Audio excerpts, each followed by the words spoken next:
power on.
The man that some call the best. In fact, I might have just been called that from someone across the way in, you might have heard her there, in the BDSM Studio 3. Of course, Ellen Sovereign, which she might be on the next episode of Sovereign Tech. We'll see how that goes.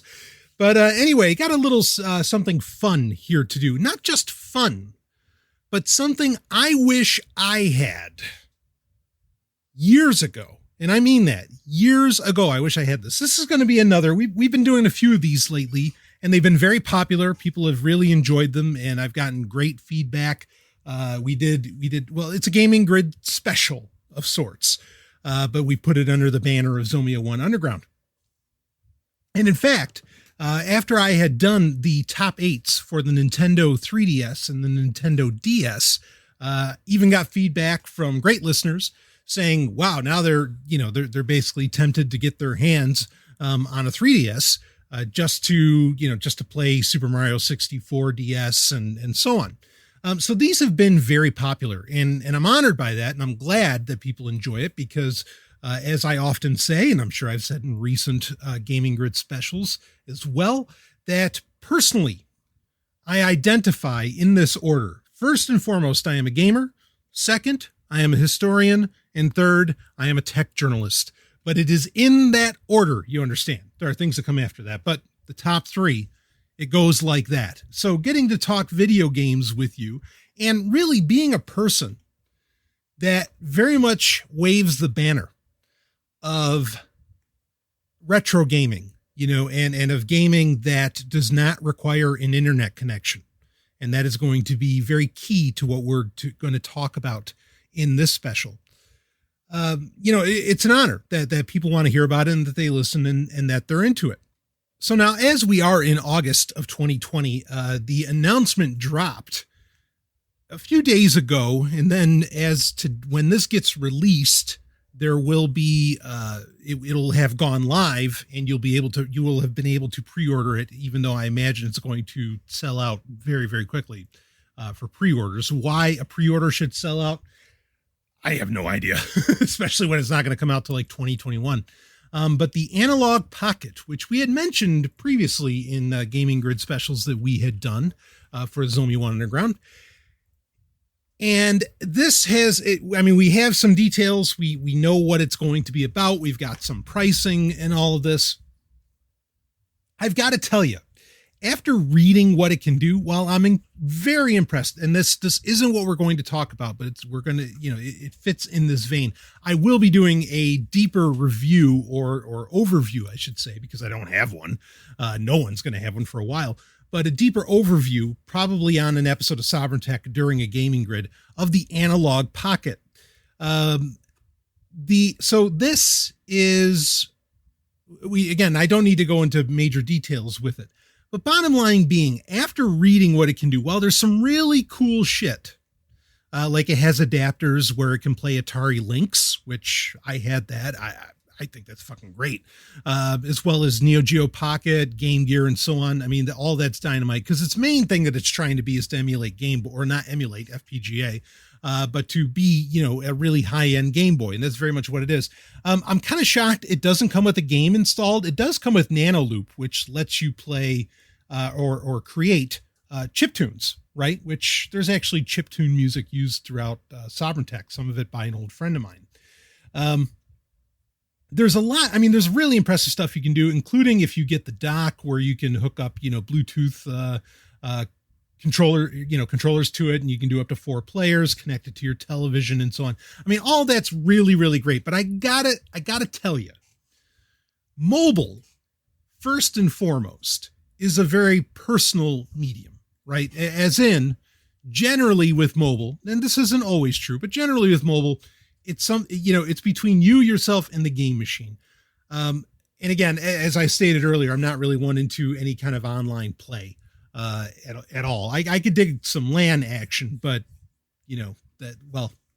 that's going away. I mean, just look what happened with Final Fantasy Crystal Chronicles Remastered, right, for the Switch. But anyway, the dock feature of this, everything that it can do, and all, frankly, since all told, to make all this happen, and I know it does a lot, and it's impressive as fuck. And if somebody offered me one, I wouldn't say no. But for $300, all told, right? Because it's $200 for the system, $100 for the dock.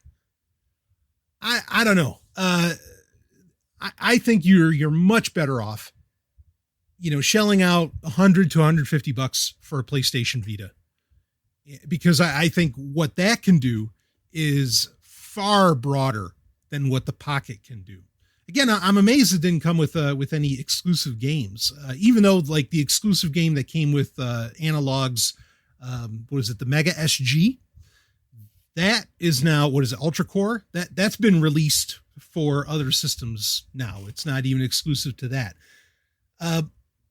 I love Analogue. I think they do great work. I am not knocking them for a second.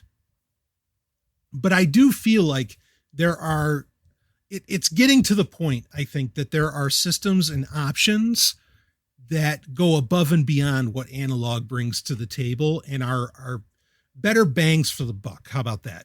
Like, we already know that Terra Onion, which are doing amazing work, Terra Onion they already more or less let the cat out of the bag that they are going to be doing a SNES cartridge that is FPGA based. And, and once that happens, and we know, that especially like the work that Terra Onion does is that usually their cartridges can do more than just what they're supposed to do, right? Like the Mega SD, which does, Sega CD, can also do, Master System and Genesis and so on. So it's a one-stop cart. The point I'm getting at is that when you have things like that, when it's done on the cart, that gets a little more interesting to me, because then you could buy like Hyperkin systems where you can plug in that cartridge and you can get like the Hyperkin Retron 5 or whatever, and it can emulate like 5 different fucking systems all in one. And it only costs like $50-$60. You kind of get what you pay for. Sure, it's not going to be beautiful brushed metal or anything, like Analogue does. And I'm not knocking them. I'm just saying that I'm a little unimpressed at what Analogue put on offer with the Pocket, with the Analogue Pocket. And I was really excited for this. But frankly, considering like with the PS Vita, the fact that you could play PlayStation games, we're going to be talking about that because that's what this is all about. The fact that you can emulate, and I know emulation isn't perfect. I'm one of the biggest proponents of that. Okay. Not as perfect as what FPGA can do, right? So, but there's so many more options with the Vita than, I'm sure you'll be able to do a lot of it with the, with the Analogue Pocket, but I don't know. It doesn't match up to what my expectations. And I feel like the pricing structure is a little bit off. I know it's impressive hardware. I know the screen is advanced and gorgeous and blah, blah, blah. I totally understand. And I'm absolutely supportive of it. I'm just saying, if you want to do bang for your buck, I would go with a PS Vita, not with this, because I just think your options are significantly larger. And I mean, just consider, and this kind of somewhat speaks against what we're going to be talking about here, because this is all about the PlayStation 2. This is info I wish I had years ago. We're going to talk about it. The fact that you have a portable PlayStation with the PS Vita, and you can play PS1 games, just load the ROMs on there. And I mean, you get your SD to Vita, right? That allows you to use a massive micro SD card and whatever. And so you get out of Sony's proprietary shit. And the fact that you have a portable PlayStation 1, I mean, you've got access to one of the greatest libraries fucking ever. And arguably a library far better than, well, dare I say, I mean, this is up to taste, but I would almost argue that you're going to have a much better library with just the PlayStation 1 than half of what the Analogue Pocket can do. And I mean, you could play GBA games and Game Boy games and everything else on the Vita. I just think it's a much brighter and much more cost-effective solution for portable gaming, and you just have a lot more options with that. Granted, we'll probably find out that the Pocket can probably play PlayStation games or something as well, but with the control scheme, I don't know, because I mean, yes, it has shoulder buttons, but it doesn't have enough shoulder buttons. So anyway, there's my thoughts on that. I'm sure people have been dying to know. Stanley, what do you think about the Analogue Pocket? Well, you got a quick thought on the matter. Again, I'm fully supportive of this because it's keeping, art, thus retro gaming, alive. And I'm not going to knock that for a second. I'm just talking about bang for buck. Now, let's talk bang for buck. And if you wanted to get into retro gaming, if you wanted to get into gaming that, say, wasn't so reliant upon the internet, we're going to talk about what is probably, the best possible buy that you can make as far as that goes, because it's going to give you access to a library like you wouldn't fucking believe. Let's talk about none other than the PlayStation 2. Give a little history on the PlayStation 2. I'm not going to do any top 8s here. I might give you some recommendations of what you can play or what you can't play with the setup that we're going to be discussing here, but a little history about the PlayStation 2. For many people, this is considered, and it's not the best-selling console of all time, but dang near, probably in the top 3, just beneath the Wii and what will eventually be the Switch, I'm sure. Initially launched in the year 2000. Someone cue the music. In the year 2000. Right, something like that. In the year 2000, it was the dawn. Well, of course, that was really in September 9th, 1999 when the Dreamcast came out, but it was the dawn of the 6th generation of video game consoles. This was, for me, kind of the last great generation, right? Because when you get into the 7th generation, that's when I feel like a lot of the assholes came in. But that's another conversation for another time, okay? And really, once you get into the 7th generation of consoles, that's really also when I think a lot of PC gaming, frankly, went downhill. For example, that's when suddenly, if you bought a big box or a boxed copy of even a PC game, come the 7th generation, which was around, we're getting into like 2011 and so on, 2010, 2011, when we get into the 7th generation. At that point, basically, yeah, you'd get the discs, but the discs were meaningless because they just want you to input the Steam code, create a Steam account, and download it from their servers, which made, buying PC games in stores meaningless. It's really when things went downhill. It's when online didn't just become a multiplayer affair. It's when it became a necessity for your video game experience. It's when everything went wrong. So in many ways, the 6th generation of video game consoles is really the pinnacle of what you could call retro gaming, or maybe even, if you want to go that far, of console gaming itself.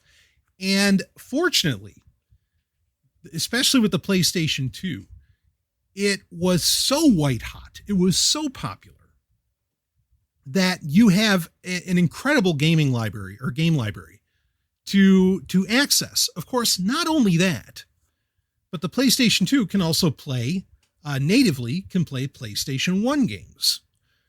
That doubles your library. Again, you are going to, you could play just on what you could play on the PlayStation 1 and PlayStation 2 alone. You could probably play for the rest of your life. I mean, like, because some of these games are into, shy of 80 to 100 hours to beat to completion. It's incredible. It's when a lot of like the modern gaming touches that people just expect now, when they finally when they started to get implemented and experimented with, and arguably would even get perfected to a degree. All of that happened in the 6th generation. And as much as I love my GameCube, and there are certainly interesting arguments to make about an Xbox, an original Xbox, the PlayStation 2 was the clear winner of the day for varying reasons. Of course, one of the reasons, and I've brought this up many times when I've talked about the PlayStation 2 in the past, is that it happens to also be a DVD player. That was, in the year 2000, that was revolutionary, especially for the price tag at the time. To have, it just made sense for people. Ooh, I want to get in on this DVDs. Oh, and it's the latest video game console. Well, shit. Where do I sign up? How many zeros are behind that? I'm there. And it's the relationship between the PlayStation 2 and the DVD revolution. And it was a revolution. I did a whole climax during a Sovereign Tech episode about that. But just how important that was and how game changing it was. No pun intended. It's synergistic. Like, DVDs propped up the PlayStation 2 and the PlayStation 2 propped up DVDs. It's not chicken and the egg, but there's a circular relationship there. Okay.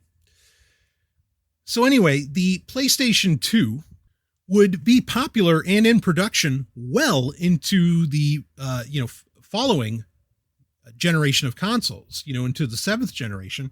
Basically, there were still games getting made for the PlayStation 2 in 2013. That's, again, the year 2000 to 2013. That's pretty much a 13-year official lifespan.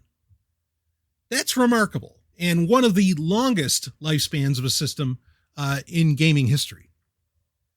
That's really enough to tell you just how much there is to do and how important, how seminal the PlayStation 2 was, and I would still argue is.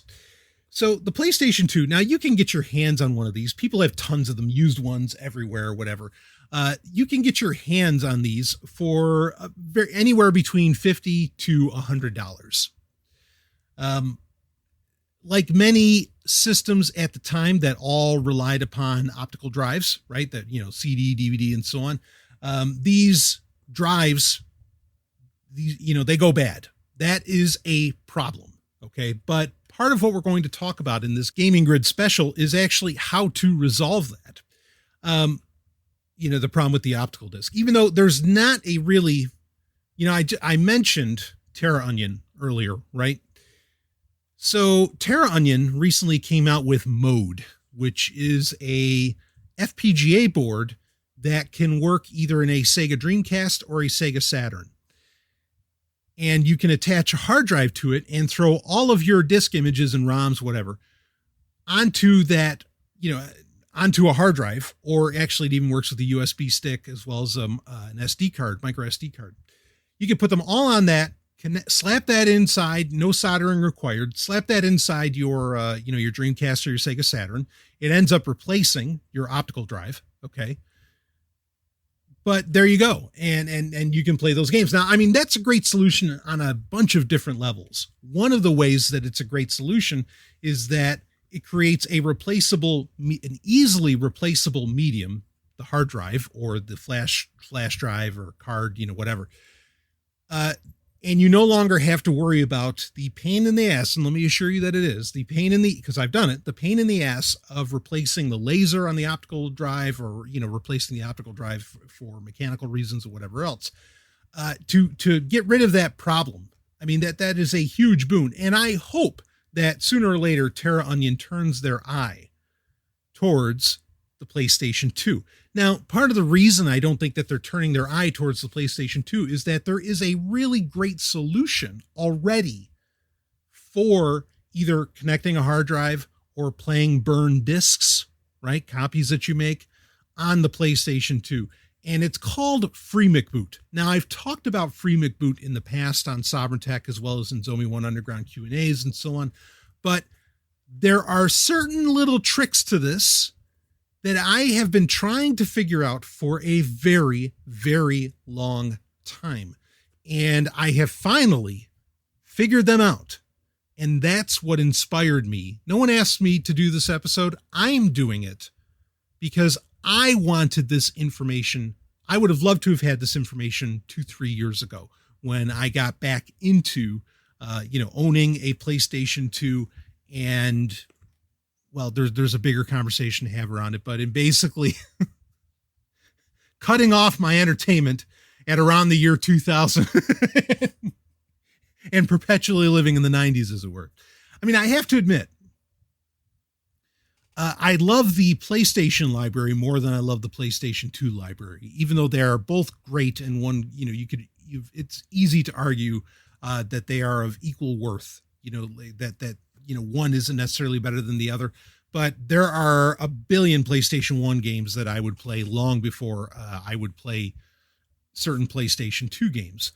But we're going to cover both of those. Why? Because the PlayStation 2 can do both. So why not? Right? So what we are covering here is, buying a PlayStation 2, that's your end. Take your pick. eBay, Amazon, I don't know, whatever the fuck wherever you want to buy one. Okay. Or steal it from your cousin. I don't know. What's not nailed down is mine. What I can probably lose is also mine. Right? No. So get your hands on a PlayStation 2. And then how can we get this PlayStation 2 to play burned copies of games? Where can I download those games from? Or ROMs, as they're called, or ISOs, but they don't all come as an actual ISO file, even though they are all disk images, right? We're going to cover that. And that was one of the big challenges for me. Okay. We're going to deep dive more or less as much as we can in audio on all of how to do that, how to go about that. And we'll talk about some other options that are available as well. But bottom line being is that for very low cost, you can get access. If you're just, COVID-19 is going on and man, you want to be playing some video games for less than $200, far less than $200, you can walk away from this special with an incredible gaming library, incredible pieces of gaming history, and games that, in my opinion, still hold up and are superior to much of what comes out today. So let's dive into it a bit here. Now, this all starts, again, get your hands on the PS2. It really does, to do what we're doing, we're going to be talking about FreeMcBoot. Like I said, I've mentioned that before, but I'm going to explain to you how to get your hands on this, and we're going to keep going from there. I'm going to try and make this as complete as I can. It's kind of difficult to do over audio. It's better like on a YouTube video, but we'll talk about that as well. But let's get into it. So basically you have two types of the PlayStation 2, right? You have the fat version and then you have the slim version. Either of those are going to do you fine. For FreeMcBoot to work, and we'll talk about what that does. For FreeMcBoot to work, you just want to make sure you don't have the latest PlayStation 2 Slim model, which not many people have them because at that time the system was on its way out. That has the latest, you don't want it to have the latest firmware version on it. Okay. Once it has the latest firmware version on it, basically you're screwed. So you can get a slightly older 9000 model of the slim PlayStation 2, or you can get the fat PlayStation 2. In fact, with the fat PlayStation 2, which meaning that it's chunkier, it's larger, right? It has instead of the top loader for the disk drive or for the DVD, disk drive, it has a slide out, and there are advantages to that as well, which we'll talk about. But get your hands on one of those, okay? And then away we're going to go with this. So now, free McBoot. You're going to need free McBoot to make this happen. There is a way to free McBoot. What it does is that it is custom firmware that gets installed onto a PS2 memory card. You do not want to use this memory card once you have free McBoot installed on it. You don't want to use it to save games because it effectively operates not unlike a giant swap file. And basically you're going to, if you're going to constantly, there's just chances for data to get corrupted if you are saving games onto your free McBoot loaded memory card for the PS2. And it can't be a PS1 memory card. It needs to be PS2. So you don't want to do that. I do not recommend buying. There's nothing wrong, like especially at the time in the early aughts. Okay, there was a massive and there still kind of is, but there was a massive third-party peripherals and accessories market, like Mad Catz, Pelican, a whole slew of them, and a lot of those companies are still around. But at the time, because not everything was so fucking locked down by constantly updated firmware from the internet, like since, the 7th generation, since the Xbox 360 and PS3 and PS4 and so on. These companies would come out with, controllers, memory cards, all this stuff. And a lot of them are okay. The controllers, that's a funny area. We're going to talk about that as well. Okay. Again, I want you walking away from this with as complete a package as possible. So, but if you get, it's very hard for the PlayStation 2. It's easy to get the system.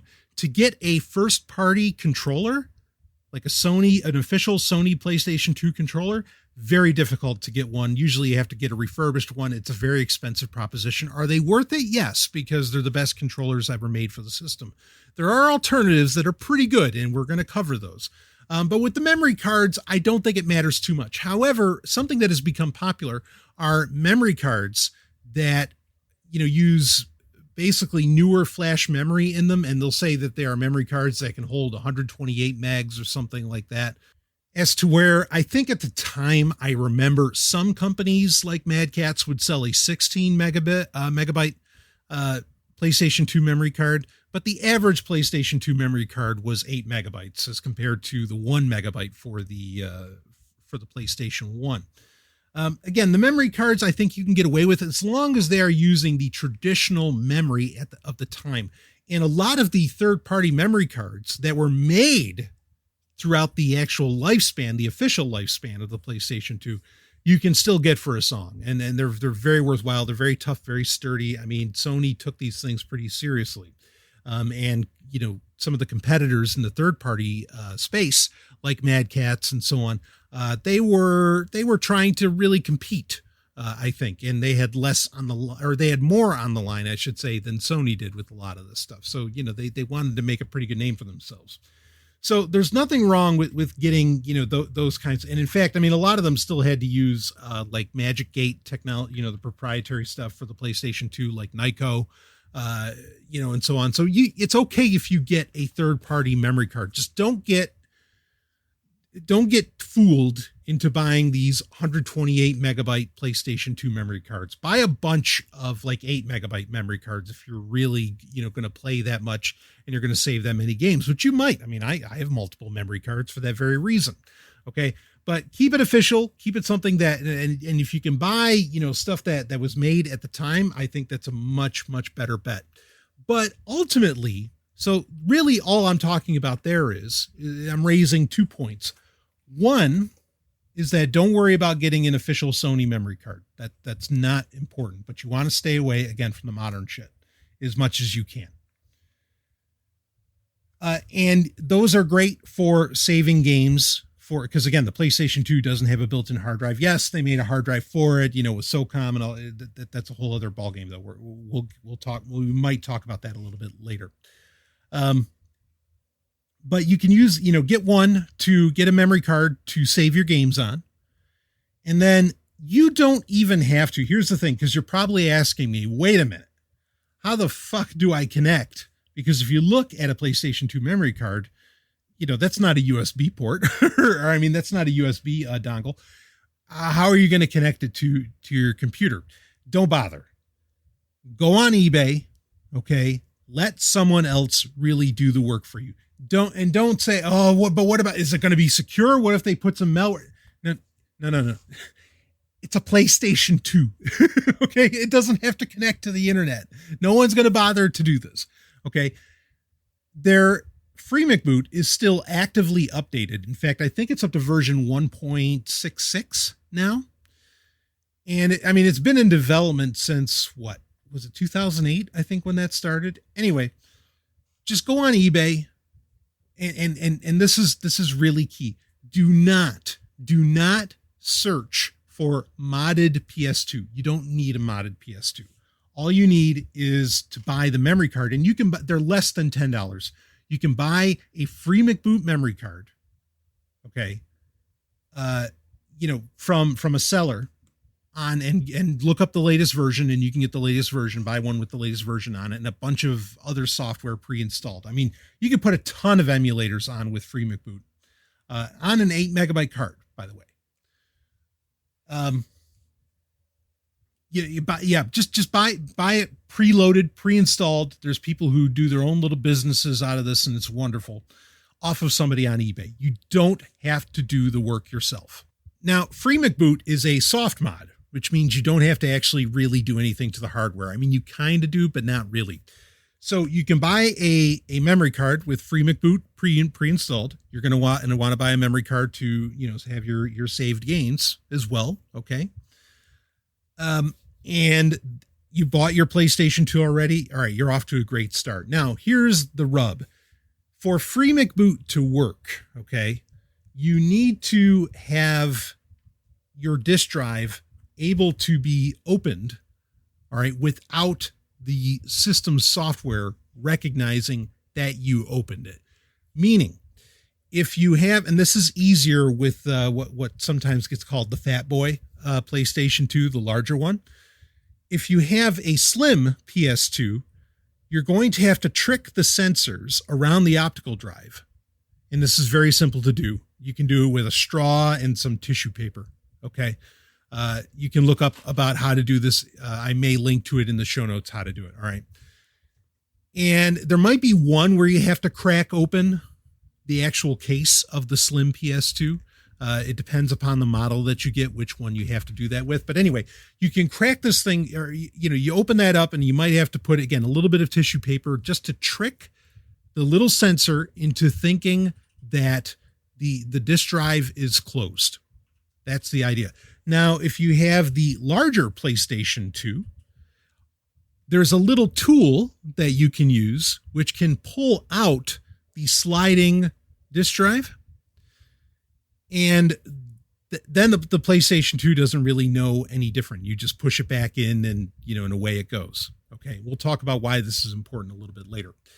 But the other thing you can do with the larger PlayStation 2 is you can buy a custom case that has a flip top that replaces what's on it.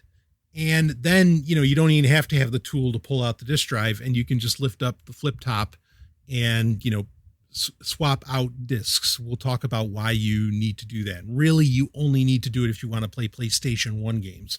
If you just want to play PlayStation 2 games, that's not necessary. In fact, none of the keeping the optical drive open, none of that is necessary if you just want to play PlayStation 2. We'll talk about that. So once you have all this set up, then we get into actually using Freenode boot. Okay. Now there's a lot of, as far as making burned copies of games that Freenode boot can take advantage of, this is the information that frankly I needed that was not easy to find. And we'll get in on that. But this Freenode boot will let you, it has a bunch of different software on there. You can install Swap Magic on there. And so many things that we could cover. I could spend 2-3 hours talking about everything you could do with it. There are even ways to where you can plug into the USB ports on a PlayStation 2, because it does have them, though they are very slow. We'll talk about that, where you could load games either if you have the modem for the PlayStation 2, You could load games over your network, like over your local network, or you could load games from a hard drive that via USB. There are two reasons I don't do either. Now, while the LAN option is a solid option. Okay, actually, let me talk about the hard drive option first. The USB/hard drive option is a problem because for me personally, a lot of the games that I love, especially including a lot of PlayStation 1 games, I love full motion video games. You think like G Police, Wing Commander. I mean, you can go down the list of them. The cutscenes, and this isn't just for full motion video. This is for, any game that really has a cutscene. A lot of the cutscenes, which usually contribute to a lot of the load times within games, will be very choppy when you play them over USB because it's USB 1. It's very slow. So I consider that to be impractical if you want to appreciate everything that a game has to offer. And one of the impressive things that PlayStation 1 and PlayStation 2 games had were the stories. It was not the era of multiplayer, which many times it feels like that's all that the modern consoles are for. And so losing the ability to experience the story, that's a no-go for me. So the hard drive option for the PlayStation 2 using Freenode boot, not interested. Like that doesn't do anything for me. The LAN option, while that doesn't run into the speed issue, okay, that the USB option does, the LAN option where you could play it, again, over your network. My problem with that is the whole part of the reason that I got it, that I'm excited about retro gaming and that I'm so passionate about it. And part of the reason I got a PlayStation 2 is that I wanted a system that didn't have to connect to the internet. Now, granted, when it's connecting over LAN, so it's not really connecting to the entire internet, but I don't want it on my network.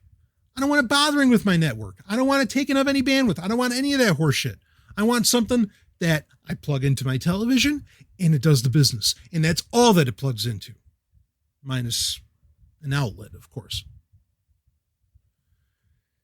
So doing it that way, you can look into how to make that happen with Freenode boot if you're really interested, but it holds no appeal to me. And in fact, it takes away from the appeal of the PlayStation 2.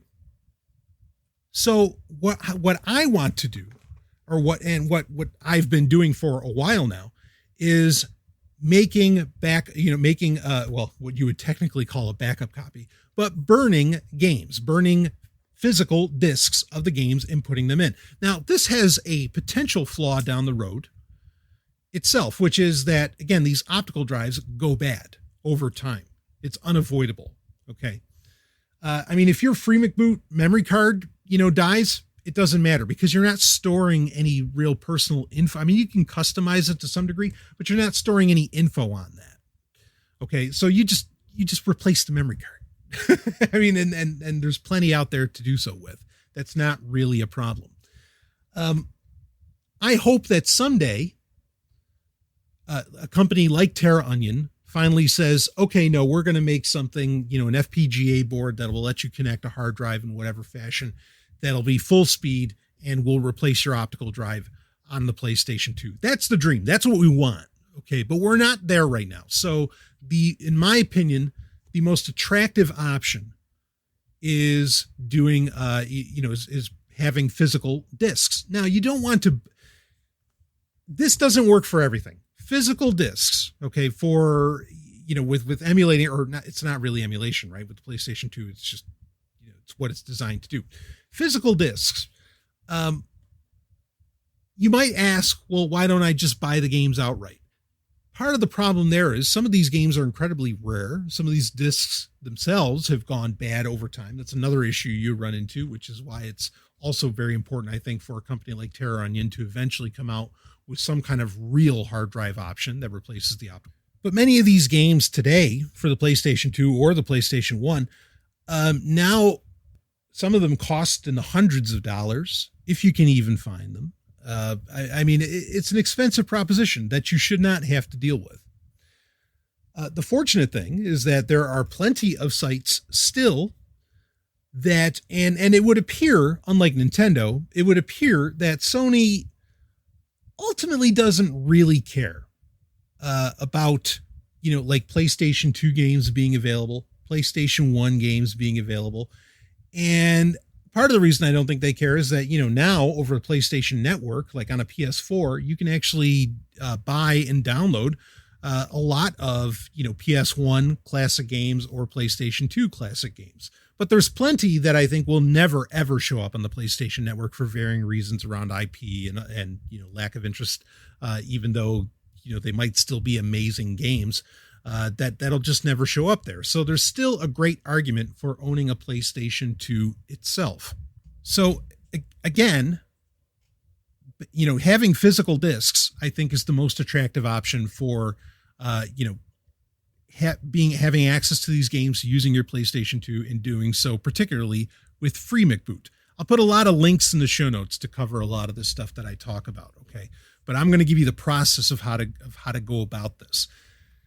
So to play, let's talk about the PlayStation 2 games first, then we'll talk about PlayStation 1 games. To play a PlayStation 2 game, a burned copy, okay, and we'll talk about software here in a minute. To play a burned copy of a PlayStation 2 game on a FreeMcBoot soft modded PlayStation 2. You've got to get your hands on the disk image or the ROM. We can use those terms interchangeably. You've got to get your hands on that. There are websites to do so.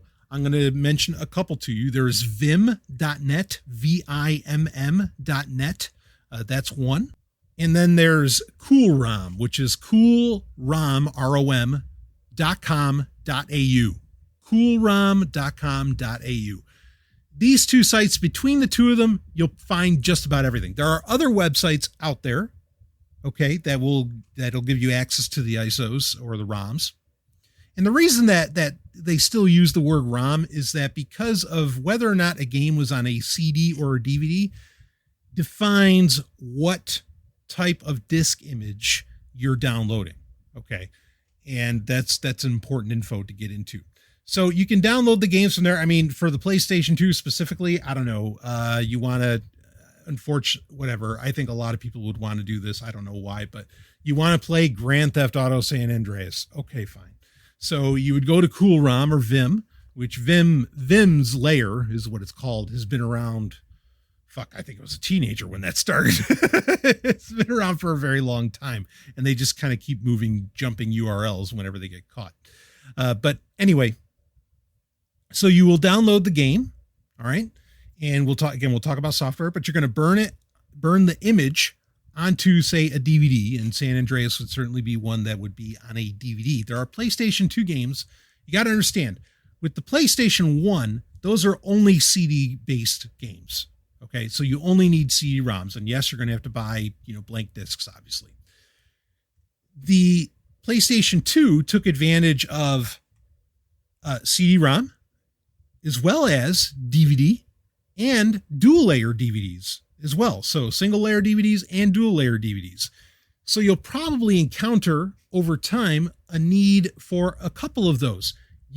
Again, we're going to talk about this. You are never going to burn, for FreeMcBoot, you are never going to burn a CD-based PlayStation 2 game, not PlayStation 1, PlayStation 2 game, onto a CD and have it work. It's not going to happen. That is the key info that I recently discovered how to really make happen. We'll talk about that. Okay, so you're going to need blank discs to make this happen. If you're looking to take advantage of PlayStation 1 and PlayStation 2, you're going to need to buy CDs, and you're going to need to buy blank DVDs, and as well, also you're going to have to buy dual layer DVDs. The best company for any of these is a company called Verbatim. Okay. And they're one of the few companies that are still basically in this game. They also sell M discs and all this stuff. I don't think you need to burn PlayStation 2 games onto an M disc, but the option is, certainly there if you really wanted to go that road. I mean, that just means that disc is going to last far longer than the PlayStation 2 ever will, basically. But anyway, so you'll get your hands on those. You can get them at Newegg, Amazon. I'll put links in the show notes, perhaps, to, a good brand. And I mean, Verbatim is still innovating in the space of blank optical media. For example, now they use azo dye, anyway, it has a longer name. I'll talk about that at some point. But you'll read on their labeling, it'll say azo, and then it'll say, DVD -R. And you generally want to use -R. By the way, I'm not going to get into a huge conversation around +R, -R. It's all ridiculous. With DVD, now I know I just said use DVD -R, okay, for burnable discs. If you're doing dual layer, you got to understand there's basically only DVD +R DL, as in +R dual layers. Don't worry about that. The +R dual layers are fine, but for the single layer games that you're going to burn, which is basically any game smaller than 4.7 gigabytes, because that's the max amount that a single layer DVD can hold. Any game smaller than that, any game larger than that, you'll need a dual layer for. Okay. But use the -R for anything that needs a single layer DVD. Use the +R. You don't even have an option for anything that requires dual layer. Just don't worry about that. CDs, you will only be using CDs for PlayStation 1 games. Make that very clear. Okay. So you'll download a game from Vims or from CoolROM. It'll probably be zipped, or RAR'd, and you'll have to unzip it, unrar it. You can use 7-zip for that. All the software that you need to do this, there is a link in the show notes, and I am compiling all of it for you. The only thing I'm not putting in there is 7-zip. I'll link to it, but you need 7-zip because it's all going to be in a zip file. So to even get access to all the software, you're going to need 7-zip installed in the first place. All right. So I'll just link to 7-zip in the show notes, and then I'll have the link for the package of the suite of software that you're going to need to make all of this really work. All right. So you've got your FreeMic boot pre-installed memory card. You've got your memory card to save games, right? Of course you do. And you should get one for the PlayStation 1 as well, because you can't save PlayStation 1 save games on a PlayStation 2 memory card. Got it? All right. So you've got that. You have your PlayStation 2, right? You've got your setup. I'll link in the show notes to show you how to handle the sensors or whatever, but you've got your setup to make sure, again, that's only has to do with the PlayStation 1 games. If you need to do if you're just playing PlayStation 2, that's all you're interested in. You don't have to worry about the optical drive part, but link is in the show notes on how to do that when we get to that. Okay. We'll talk about it. And now you have your burnable discs. I assume you have a DVD burner. Okay. And DVD burners will usually burn CDs as well. There's you don't need to worry about Blu-ray here or anything like that. None of that's going to happen. Okay. So why don't we start talking about the software of how to make this happen? And this is where things get very, very particular. All right. Now, if you download a game, like I said, Grand Theft Auto San Andreas, or take your pick of the game, if you download one of those games, if it's just a single layer, it's 4.7 gigabytes or lower, but it's still more than 700 megabytes. Okay. There's a lot less process involved to do this. And if this sounds confusing, it is. Okay. So you download the disk image or the ROM. Okay. Let's just call them ROMs. You download the ROM.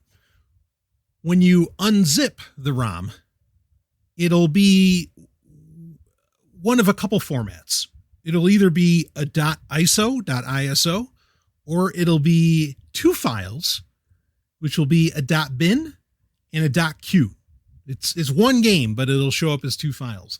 If it is a .bin and a .q, that means that it is originally a CD-based game, meaning that, it would be, when you bought it, it would be on a CD and not a DVD, right? That is a completely different process. We'll talk about that when we get to it. Now, if it's just a .iso, okay, it's just a DVD. It doesn't need to be dual layer. It's, under 4.7 gigabytes, but is larger than 700 megs. Then all you have to do is there's this, it's called ESR. We'll talk about that. You're just going to patch it, and then you're going to burn it, and then away you go. Okay. Very, very simple process with that. Let's talk about if a game is a DVD-based game for the PlayStation 2. Again, it's under 4.7 gigabytes, but more than 700 megs. Okay. If it's just that, the one piece of software that you need is called ESR Patcher. Now, you could find this very easily and download it yourself. All of the software that we're talking about, while FreeMcBoot is still actively developed, a lot of this other software is not. The software that is required to make burned copies or to make copies of PlayStation 2 games from disk images, okay, from ROMs, is long. I mean, no one's developing this shit anymore. It's done. Okay. Keep that in mind. And there's a chance that some of this software might trip your, say, a virus scanner or anything like that. That's something to keep in mind. If you want to install this stuff safer and you're worried about that, do so. I vetted this software that I've included in the zip package, which is linked in the show notes that I put together, okay, for you. I vetted it, but if you want to be more cautious, who am I? I mean, as I often say, only the paranoid survive. So do as thou wilt with that. Anyway, all you'll have to do, okay, if you have a single layer DVD based PS2 game that is a .iso, all you have to do is run ESR Patcher, okay? And you can have all this. How I recommend the zip package that you're going to download with all this software, put it on your C drive in like a folder named Games and have all of it in one place. All right. I mean, some of the software will install like, traditional software does. Okay. And there's keygens involved and everything. I'm not going to talk about how to go over that, but a couple of pieces of software will install to where they're system wide and they end up in the traditional program files. But some of this other stuff is basically portable. ESR Patcher is just one piece of software. So you're going to run ESR Patcher. Okay. And it's very simple. It's just esrpatcherpro.exe. Okay. And you're going to open that up and you'll end up with a very simple little window and it's automatically in single file mode. It does have a batch file mode, but I don't really use that because, I mean, yeah, I burn a lot of games, but I basically go through the process to make sure I didn't miss anything. I do it one at a time. All right. There's 3 dots. I mean, incredibly minimal interface with this. Okay. You've got the 3 dots on the side, the ellipses. You click on that. It opens up, open image, it'll say, and then you're going to find the disk image that you unzipped, the ISO that you unzipped, and you'll click open, and then you'll see it'll say patch on the left. You're going to click the patch button, and then it'll also give you the ability to unpatch it, which is great, meaning that once you burn this to disk, one of the other reasons that burning to physical disk is attractive to me is that all of these games aren't taking hard drive space anymore for me. And because if, say, I wanted to get them back to their original state to where they don't operate with ESR, because ESR is going to allow FreeMcBoot to trick the PS2 into thinking it's an official copy, right? Or that it's an official version of the game. So if you wanted to get back to where, like, say, Terra Onion does what they do in the future, right? And they might come out with, a hard drive option for the PlayStation 2 that replaces your optical drive. Okay. I know there's already hard drive options out there, but I'm talking about one that replaces your optical drive. Let's say they come out with that, but it doesn't function with ESR patched images, right? Or ESR patched ROMs. You can unpatch it with ESR Patcher. So you're going to want to keep that. Now, something I neglected to mention here.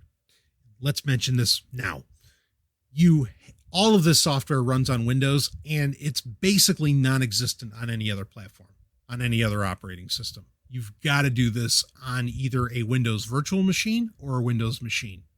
And it's older software. Works fine in Windows 10. Again, I've tested all of it. Okay.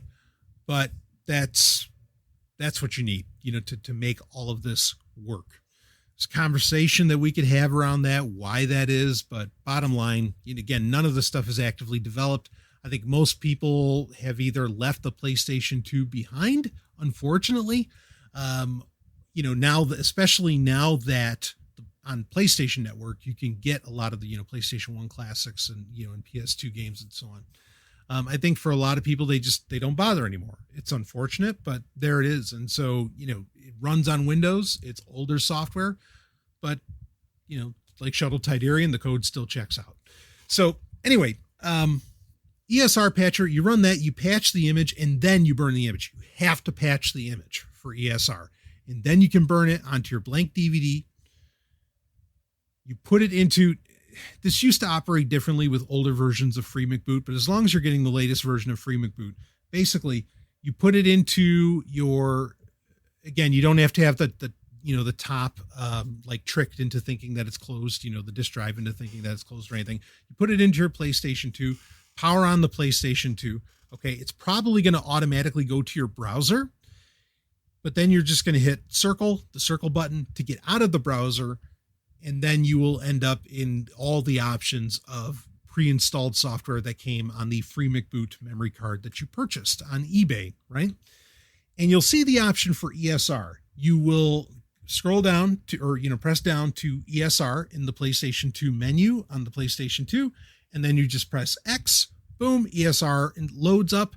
Your screen will turn it a bunch of very funny colors. There'll be like a cayenne, a pink, and a bunch of other stuff. And then your game will start to load and operate just as it always would if it was an official copy on a not soft modded PS2. It's that simple. And that, I know it all sounded kind of complex what I'm talking about, but not really. It's only complex because I'm explaining so much of what's here, or of what you need at the get-go. But away it goes, just like that.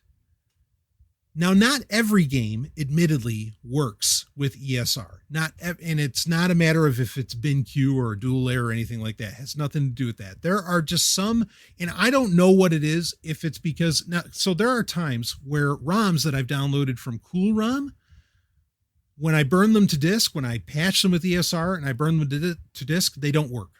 But then I'll try re-downloading the ROM from a different site, like say Vim's, from Vim's Lair. I will do that, and the image from Vim's will work. So sometimes you just end up getting a bad image. Something to keep in mind with a lot of ROMs for PlayStation 1 and PlayStation 2 is that they have different versions. Like there would be, because you couldn't just download a patch, right, like you do today on a modern gaming console. Down the line, either as a greatest hits, part of that line or whatever else, they would come out with later revisions that would fix bugs in the game, but it would be a completely new copy of the game, right? You couldn't download a patch. So you want to keep an eye out if you want to be, really a completionist about it.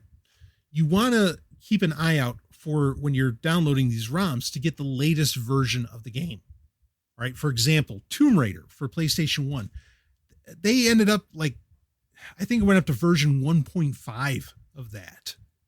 So you want to get the latest version that fixes a lot of bugs, right? That makes perfect sense. So those are things to look out for. But some games just won't fucking work. For example, Taito Legends 2. This is an excellent compilation of classic Taito games. All right, Bubble Bobble and all that other good stuff. No matter where I download it from, I can't get this image to work. Okay. ESR patches it successfully and it just won't work. So there are some games that you're still going to have to end up buying. Okay. Because for whatever reason, what's available online just doesn't, either everybody's image is bad or maybe ESR just doesn't happen to work on it. That's something to keep in mind. It is rare. And I have burned, frankly, hundreds of games. I want to say maybe 1% of games don't work after I go through all the processes that I'm telling you about. Okay. Now, if you do the LAN option, or if you do the USB drive option on the PlayStation 2, they may work fine. Maybe it's something to do with ESR. I'm not 100% certain on that, but it is so rare. I'm really, frankly, I'm willing to buy the, the oddball game that I just can't get to work through the processes that I do. Now, let's get into, okay, the single layer games. Again, easy. Unzip them, run ESR patcher, patch them, burn them to a disk, pop them into your PlayStation 2, and again, go to ESR in the menu and away you go. There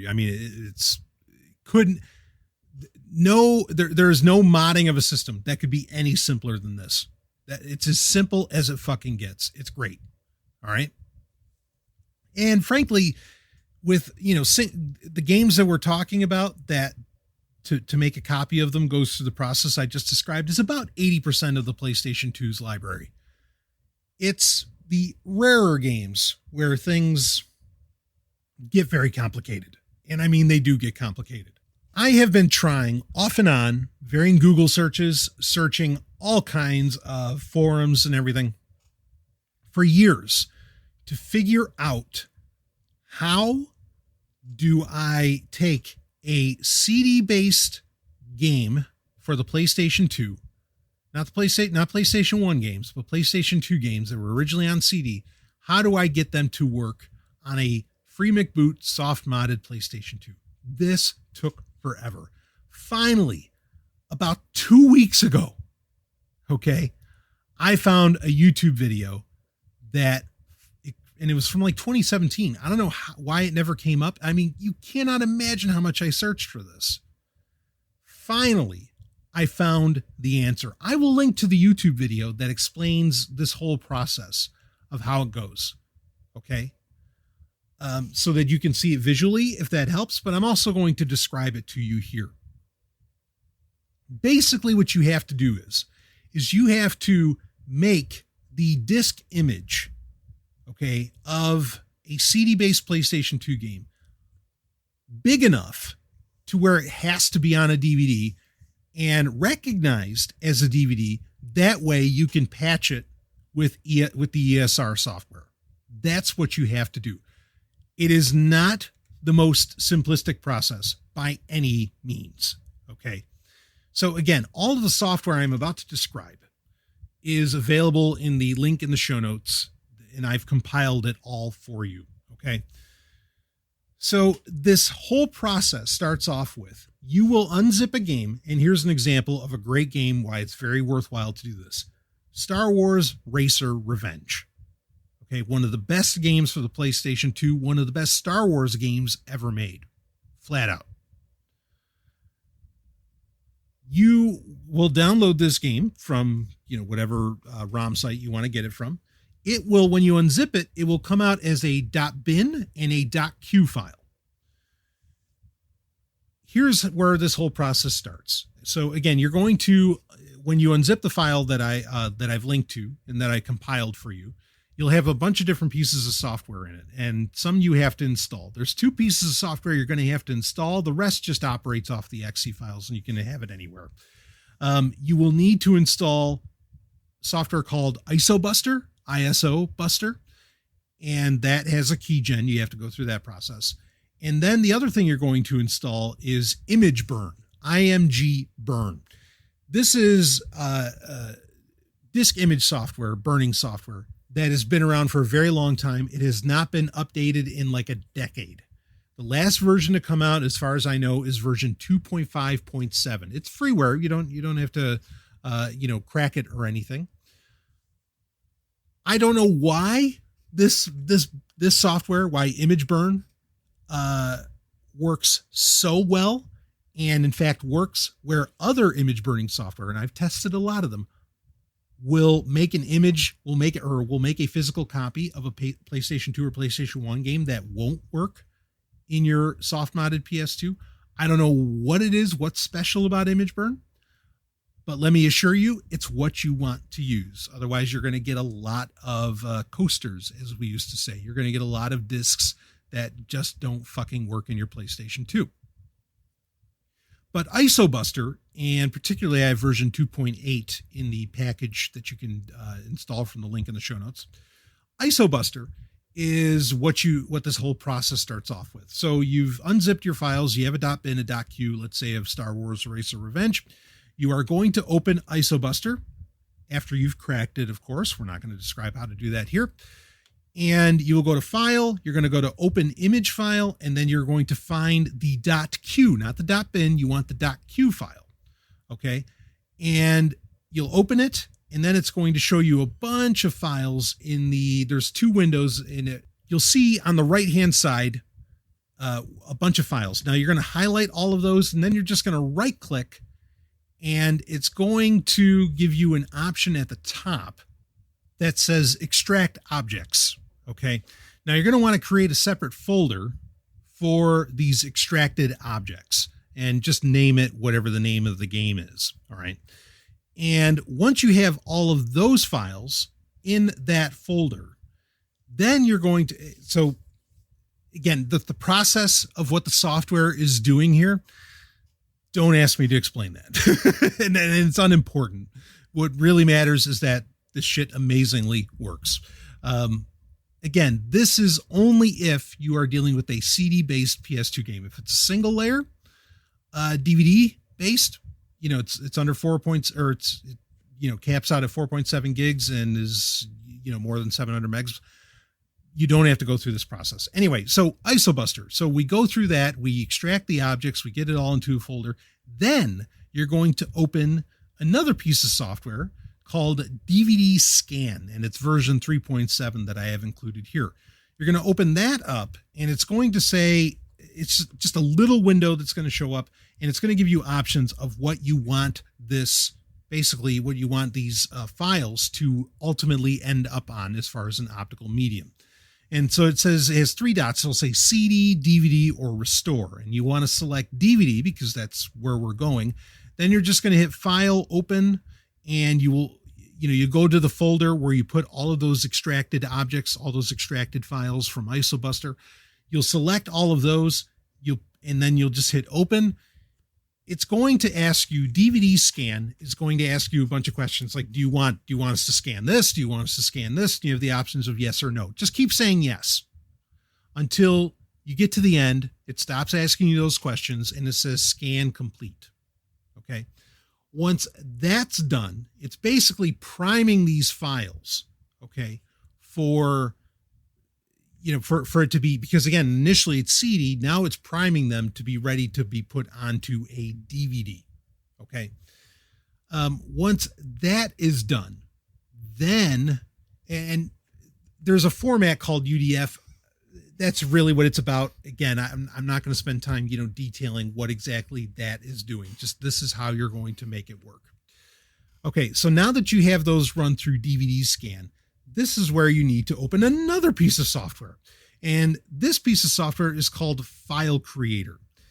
This is very handy. This is something you could do from the command line in Windows, but File Creator makes it easy. What you need to do is, okay, so now you've primed all of the originally CD-based files. You've primed them all to be put onto a DVD.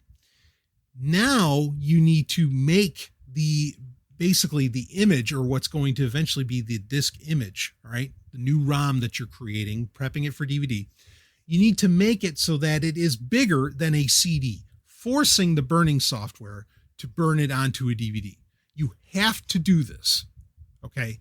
Because otherwise, ESR is not going to recognize it as a DVD, and thus you can't use ESR to play the PlayStation 2 game. So you're going to want to make a file that is a gig in size. All right. And you're going to go through, you'll use File Creator. I'm not going to describe exactly how that looks like. Again, I put the YouTube video that explains how to do a lot of this. That's linked to in the show notes, and you can watch that to see how that goes. But anyway, you'll end up naming the file z.z. This is really important. Okay, it's just a dummy file that takes up space. That's all. And you can make one of them, save it, and then just copy and paste it every time that you're going through the process of burning a CD-based PS2 game onto a DVD, onto a single layer DVD. That way you don't have to keep doing this process. You can just skip the File Creator part because you already have the file and you just keep reusing it. Okay. Name it Z.Z because it has to be recognized as the absolute last file. Again, it's just taking up space on the disk. That's key. All right. So you'll do that. You'll copy that Z.Z dummy file, 1 gigabyte dummy file, into the folder that has all of the extracted objects and DVD scan files. Okay. Then you're going to open up ImageBurn. And when you open up ImageBurn, it gives you a bunch of different, it has a wizard that it opens up with. And it gives you a bunch of different options of what you can do. Like there's write image file to disk. We'll get to that. Create image file from disk, verify disk, discovery, etc. I mean, it has a bunch of different options. The one you're interested in is called create image file from files/folders. Okay.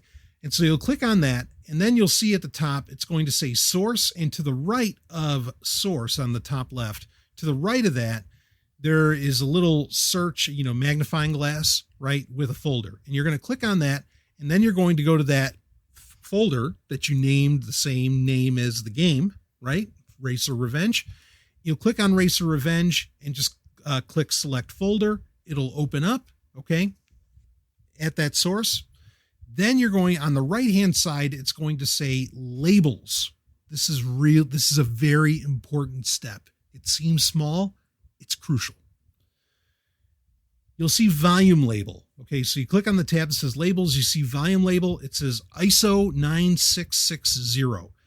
Just put in the name of the game, and then underneath that, there's another field that's titled UDF. ISO 9660 and UDF have to be the same name. I just name it the name of the game, but they've got to be exactly the same. All right. Then you're going to go back to the left side of the window. You'll see, or the software, you'll see it says destination. You're going to see another little magnifying glass over a folder. You click on that, save. This is where you're going to create the disk image. Okay. The new ROM that was originally, CD based. Now it's going to be DVD based. You'll click on that, save it wherever you want to. That's just the destination folder where you want it to end up. Okay. And it really doesn't matter where you save that as long as you know where you did. It'll ask you a question. Do you want to select this folder? You click yes. Then it'll say, okay, we're going to do this. Click OK or cancel. You click OK. In seconds, ImageBurn creates the disk image, okay, your new DVD-based ROM. Then, once that's done, okay, you can close ImageBurn if you want. Then you're going to want to open up ESR Patcher, like we did with single-layer games, right?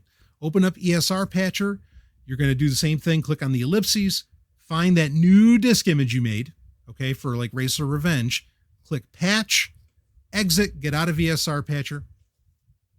And now you're going to burn the game.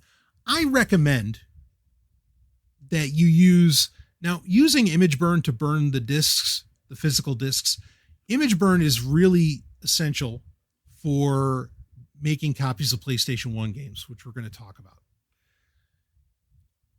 In my opinion, or in my experience, I should say, you could use just about any burning software to make a PS2 game. But since you're using ImageBurner, and to get used to it anyway, go ahead and use it to burn, to burn your new DVD-based, what was originally CD-based PlayStation 2 game. Very simple. You open up ImageBurn, and you can open it up again, and right on the side it just says write image file to disk. You're going to click on that, and there's at the top you'll see source, again the magnifying glass over the folder. You click on that, you choose your image, which has been ESR patched now, right? And speed doesn't really matter. It doesn't matter if you burn it 4x or 8x, and 8x is usually where single layer DVDs top out. I guess some do 16x, but whatever. The set speeds that ImageBurn already has are fine. Burning at 8x, you're good. If you want to get particular, you can get particular, but then it'll turn out fine. And then ImageBurn will finish up.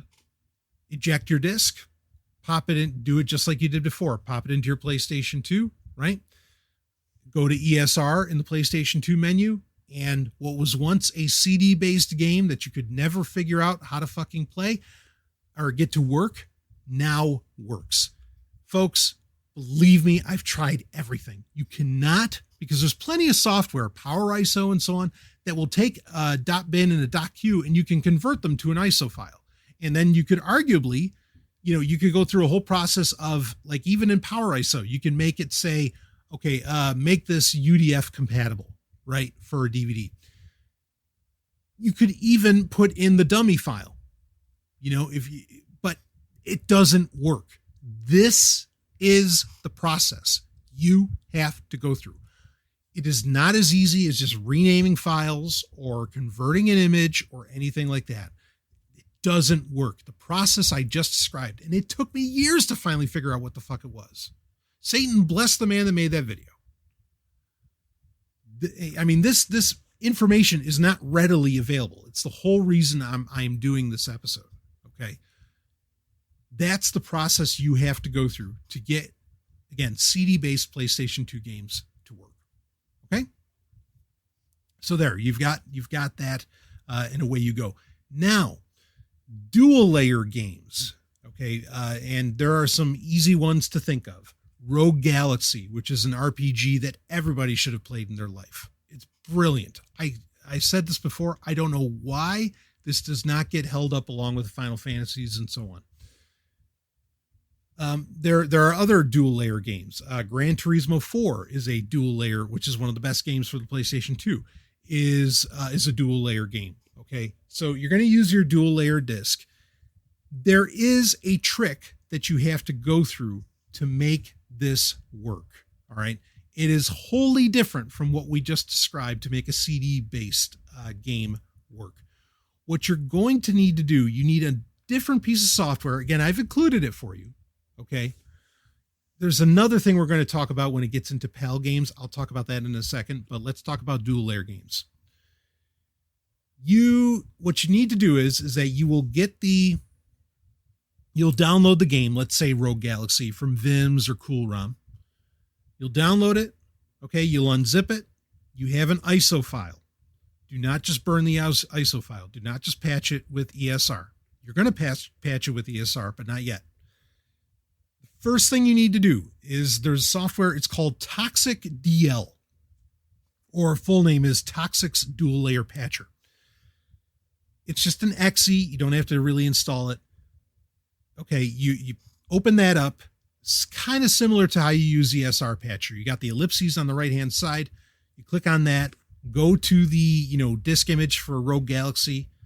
Just click on it. Click open, and then there's a button that says go. Click on go. In seemingly less than a second, it's done. What this is doing, what Toxic DL is doing, is it is with a burned game. It doesn't know, with a burned dual layer game, when it goes to the second layer, that's why it's called dual layer, it doesn't know when to on-ramp to the next layer. Toxic DL gives the image, the disk image, the proper information to burn onto a burnable dual layer DVD. And so this is, if you don't do this, it's not, 9 times out of 10, it's not going to work. I don't think it'll ever work. Okay. These are the differences between professionally pressed discs and burn discs that you do at home. So run Toxic DL. Okay. Again, it just takes a second. Then you're going to run ESR Patcher, just like you do on every other game we've talked about here for the PlayStation 2, specifically PlayStation 2, not PS1. Run ESR Patcher, patch it, and then burn the game onto your dual layer disc, and it will work. All right. As long as the image is right that you downloaded from the internet anyway. I've run into one like Midnight Club 3 Dub Remix Edition. No matter what site I download that from, it never works. And it's a shame because that's like a kind of a rare game that's expensive. So, but a great game. One day I'll get my hands on it somehow. So I don't know if it's the process that fails it or if the internet, just all these sites have a bad disk image. I'm not sure. But regardless, there are dual layer games that you might run into trouble with, but this is the process for the ones that will work. This is the process that you have to go through to make it happen. You don't have to do ISO Buster. You don't have to do DVD scan or any of that shit. You don't have to do any of that. All right. It's already an ISO file. You're all set to go. You just got to run Toxic DL, then ESR Patcher, and it'll work. So that's how you play all of the PlayStation 2 games. Okay. Again, it's all done through ESR. You run the ESR patcher, and then you run ESR off of the free McBoot memory card in the PlayStation 2 menu, and you're golden. Okay. Older versions of free McBoot used to have a menu come up, depending upon how you program free McBoot, but a menu would come up as soon as it recognized an ESR disk, and you could choose what you want to do with it. And if you just want to play it, you play it, and then the multicolor shows up, and that's ESR getting past the piracy protection in the PlayStation 2, and then you're done. Now, playing PlayStation 1 games, burning PlayStation 1 games, making copies of them, or making physical discs of them is easy. There's no ESR patching. There's no patching to be done. You open up Image Burn, and you burn the image. You burn the .q, and it extracts everything from the bin file. You're done. It's that simple. Okay. There's no complex process to burning a PS1 game at all. However, there is a little bit of a complex process to playing and to loading a PlayStation 1 game on a free McBoot modded PlayStation 2. So when you're buying your free McBoot preloaded PlayStation 2 memory card, when you're buying that, you want to make sure it has PSX launcher on it. And what that is that it is what allows the PlayStation 2's native ability to run PlayStation 1 games. And it basically, it's still emulation, but it allows PlayStation 1 games to be played on the PS2 or on the soft modded PS2. The trick here is that you have to have at least one official PlayStation 1 disc. Okay. For example, I have Star Trek Invasion and Colony Wars 3 that are official discs, because what you'll want to do is, so burn the disc, burn it onto a CD, you're done. Okay. It's that easy, right? There's no complexity around that. Not like with the PlayStation 2 games. You will have to, again, trick the PlayStation 2, like we talked about earlier, to think that the disk drive is closed, but it's actually open. Put in your official PlayStation 1 game, whatever that happens to be. Just buy anyone, it doesn't matter. Put that in, power on the PlayStation 2, and with newer versions of free McBoot, it'll go to the browser on the PlayStation 2, right? Hit circle, go down to PSX launcher, okay, in the PlayStation 2 menu, and then it's going to come up with what looks like a DOS screen, and it'll say wait for the disk to stop spinning, and then put in your PlayStation 1 game copy. So whatever game you just burned, you're going to now, once the official disk stops spinning, take that out, then put in the copy that you made, or the burned copy of a PlayStation 1 game. Then you just press X, and most PlayStation 1 games will instantly boot up. Keep in mind, okay, now just like with the PlayStation 2, there's probably 1% of games that this won't work for. There's a reason I own a copy of Star Trek Invasion. There's a reason I own a copy of Colony Wars 3, because I couldn't get the burned copies to work with those. Okay. Another thing to keep in mind, so while some games just don't work, most do, especially a lot of the rare ones like Fear Effect 2, go down the list. Okay. Keep in mind that you need to save games, you need a PlayStation 1 memory card. Okay. So you're going to want to buy one of those too. The PlayStation 1 memory card, and really for the PlayStation 2 as well, for all of that to work right, it needs to be in slot 1. FreeMcBoot used to have the problem, and I think this has basically changed now. FreeMcBoot used to have the problem where it needed to be in the slot, memory card slot that it was programmed in. So if you programmed it in memory, if you installed FreeMcBoot in slot 1, it needed to be in slot 1 from that point forward. Now I think it's slot agnostic. Okay. Newer versions are, as far as I've tested. So you want your FreeMcBoot memory card in slot 2. Okay. Then you can have the PlayStation 1 memory card or the PlayStation 2 memory card where you're going to put your save games in slot 1. Very, very important step there. You got to understand that you need to have a PlayStation 1 memory card, to be able to take full advantage and save games from PlayStation 1 games. Again, I'll have a separate video linked in the show notes that shows you how to go through the process of tricking the sensors and whatever else to get your PlayStation 2 to think that the optical drive is closed so that this whole PlayStation 1 trick can work. There are, you can get action replay discs that can kind of simplify some of this process, but a lot of it really all still works the same. And again, the advantages that you get with FreeMcBoot and just the multitude of options that it allows for, it's really the way you want to go to be able to play burned copies of PlayStation 1 and PlayStation 2 games. And I think it's a very worthwhile thing to do because, again, the PlayStation 1 library is so impressive. And as I stated earlier, I think it's better than the PlayStation 2 library. Now, of course, you can make an easy argument there that, well, for $60, I can buy a hard modded, not soft modded like with FreeMcBoot. I could buy a hard modded PlayStation 1, on eBay. Why don't I just do that? And because it's so easy to burn the discs and everything. That's a totally valid option if you want to go that route. Or, like I said, even the PS Vita, you can go through a much simpler process and then you're not even burning discs. You're just slapping disk images onto a, micro SD card. Those are great options if you're only wanting to do PlayStation 1. But if you want both PlayStation 2 and PlayStation 1, and I think there's a good argument to make for that because there's a lot of games that were direct sequels to PlayStation 1 classics that were on the PlayStation 2. So like to play a complete story, as it were, you really want access to both. You want PlayStation 1 and PlayStation 2. And to do that cost effectively is the way that I'm describing here. Have a soft modded, with FreeMcBoot PS2.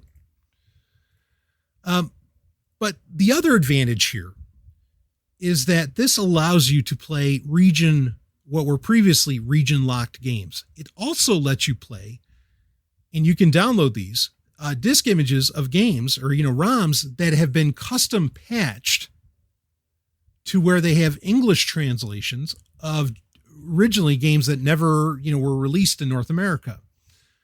For example, Policenauts is a very popular one for the PlayStation 1, and it is a tremendous game. Very much worth your time. There have been, fans who basically patched the Japanese game with an English translation that they did themselves. And now you can play it more or less natively with an English translation. There's a lot of the front mission games that you can do this with as well. In fact, actually, and this is really cool, one of my favorite games of all time, Dragon Quest V, Hand of the Heavenly Bride, that was released, like a 3D version of that was released on the PlayStation 2 in Japan. Now that game has eventually come to North America, but it was on the Nintendo DS and it wasn't the, full on 3D version like was released for the PlayStation 2.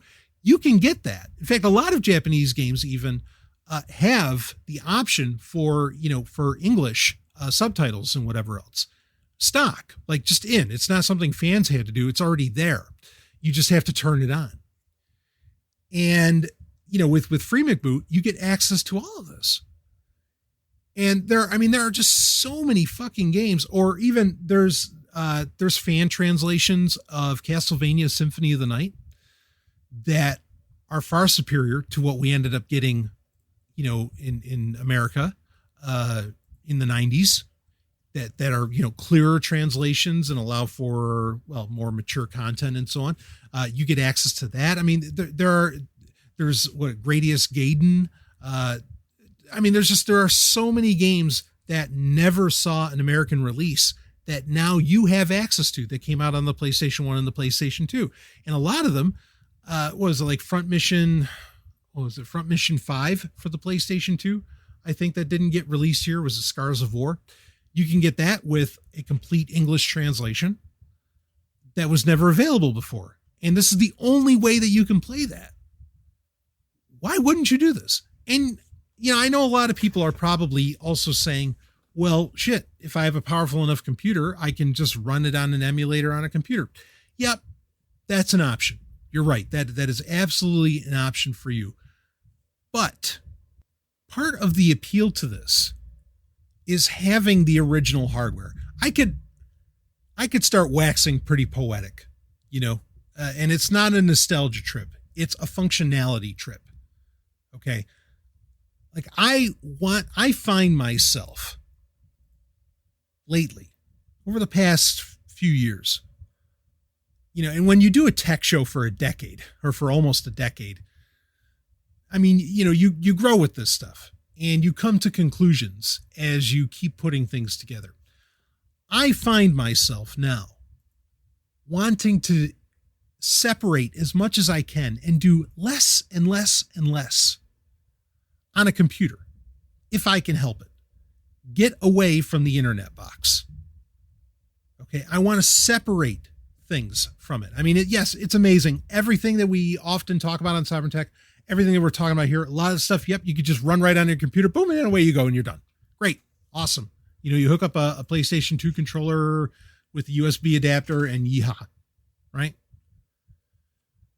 But that doesn't hold the same appeal to me. Also, I mean, you get into hundreds of games for PlayStation 1 and PlayStation 2, you're going to need a pretty big fucking hard drive to make that happen. I mean, putting the stuff on disk is a very practical measure in and of itself. Yes, it takes a Windows machine or virtual machine to ultimately make all of this happen. Okay. I mean, understand, like with FreeMcBoot, you don't need the later versions of FreeMcBoot. It's really not going to do that much more for you. In fact, later versions of FreeMcBoot are getting away from functionality for the physical disks. Really, people still develop FreeMcBoot because they want to make the USB and LAN options stronger. Okay. So keep that in mind. That's what that's about. I think it was running version 1.54 for years. And actually there's nothing wrong with that, with the memory card that has FreeMcBoot version 1.54 on it. Okay. I just there's varying reasons why I got an updated one, and, but I didn't necessarily need that. Point being is that this is rock solid software that you don't have to worry about like buying a new version or installing a new version all the time, blah, blah, blah. And you can go through the process of installing it yourself. I mean, the instructions are out there on how to do that, and more power to you, seriously, for doing it. But yes, I understand that you need a computer to really make this work. But here's the thing, is that you can have, for very little money, you can have every worthwhile, how about I put it that way? Every worthwhile PlayStation 1 game and PlayStation 2 game in your library. And the beauty is that they're not games that are getting constant patches and updates and all this other stuff. They are done. You can own them, have them sitting in a binder, ready to play whenever you want to play. I mean, shit. And especially with the PlayStation 2, that system really, I know they had some of them on PlayStation 1 and some others, but really the PlayStation 2 was a system where the idea of releasing compilation discs that have, 10, 20 games on them, classic games or arcade games or whatever, that really picked up and more or less started on the PlayStation 2. Yeah, it was on PC too, I know, but the PlayStation 2 made it viable, right? Now it's so fucking viable that they sell them individually for $8 a pop, as to where, 20 years ago you could spend $20 on a, one disc that'll have a collection of like 20 games on it. It's a very different world today. But I mean, so you get access to those, like the Midway Arcade Treasures series. There's 3 volumes to it, 3 discs. You you get San Francisco Rush 2049, Hydro Thunder. I mean, all the Mortal Kombat games. Oh, it's fucking brilliant. This is a system worth owning. And I think it's worth owning and implementing in a way that is not reliant upon your PC or the internet. I think that's worthwhile. And I think when you go through it and when you finally have your library burned, all the complexities of that is done, and it's done. And you have hell, you could have every game, not just the ones worthwhile. You could end up burning every game. I mean, that'll cost you a little bit, but certainly probably less than $1,000. And when all that's done and you're ready to play it and rock it, whenever you want, the simplicity of that process, I think you're going to find yourself really enjoying. And it's not nostalgia. It's the absolute simplicity and the fact that you don't have to worry about anybody really taking it away from you, or you're not worried about, oh, do I have the latest update? Oh, does this, whatever, all of the quandaries and problems of modern gaming. And there are a legion of those, just aren't there. And I think you'll really appreciate the simplicity that comes along with that gaming. Simplicity, though, that offers, modern gaming and a lot of the modern sensibilities of, AAA games that we understand them today. So it's a real treat. I may do future specials that will do a top 8 of PlayStation 1 games, even though that's tough. We'd have to do like top 8 series of games. I don't know if we could do like an actual top 8 of games. I'll tell you, the best game, in my opinion, for the PlayStation 1, if you want to hear that, I could certainly give you my best games for each system, or like the reasons that I wanted these systems in the first place. For the PlayStation 1, it's actually SmackDown 2. And I mean, yes, the wrestling game. That game is brilliant. Between that and Ark the Lad are the reasons that I'd want a PlayStation 1. There's plenty of other reasons to want it. Colony Wars. Basically everything that Psygnosis developed. Wipeout, G-Police. Fuck, there's so many games. Was it Nova Star? Whatever. Anyway, plenty of those. Okay. Future Cop LAPD. I don't even know if that's available on the PlayStation Network. And yeah, it's cops, but you got to see this game to believe it. Soul Blade, are you kidding? Yeah, exactly. We opened this baby up with that action. With the music from that. So there's that, and then with the PlayStation 2, Racer Revenge inspired this, so much. There's the Ark the Lad games for PlayStation 2. There's Rogue Galaxy. There's so many games available for the PlayStation 2. I didn't mention this. There is a third way to go about this. There are people on eBay and Etsy even who sell replica copies of a lot of these games. And if there are games that you just can't seem to, you can't burn right or whatever, sometimes you can find it through those sellers. And they do like, replica cases, and they make the disc pretty and everything. It's really an amazing thing. It's one of the reasons that I knew it was possible to go through the very complex process that we described of how do you get a CD based PS2 game to work on FreeMcBoot. I knew it could be done because they were doing it. And I even asked them, hey, how are you doing this? And they would never tell me.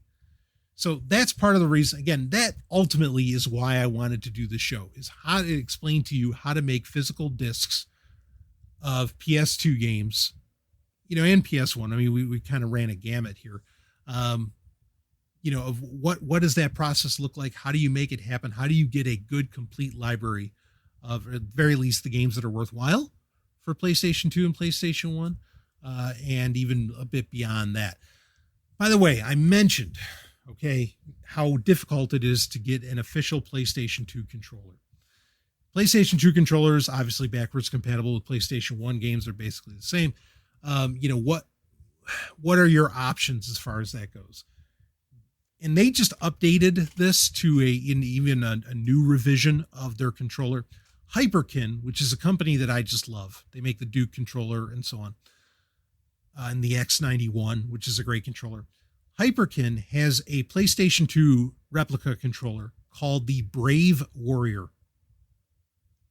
This is the best PlayStation 2 controller readily available, key term, on the market. Grab those. Okay, that's what you want, to actually take advantage of all these PS1 and all these PS2 games. So anyway, this is getting on the order of almost 2 hours, and it's getting very late at night. So I'm going to wrap this one up. Enjoy. It is my pleasure and honor to provide this info to you because I wanted it in the world, and to have all of this software available to you in one place. Please feel free, either in the Telegram group or wherever, to share your feedback, or if you have any other questions around this, I'm happy to answer them. But I am having an incredible time with the game library for PS1 and PS2 that I have, ready access to. And there have been a few times where either the internet was slow or even, frankly, it was out on Ice Planet Zero here in New Hampshire.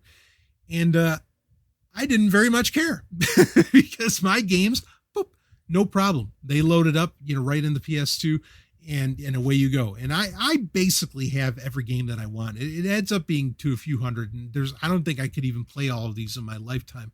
But there is a joy even in the having, knowing that you have access to them. And not just in the having, but in the preservation of them.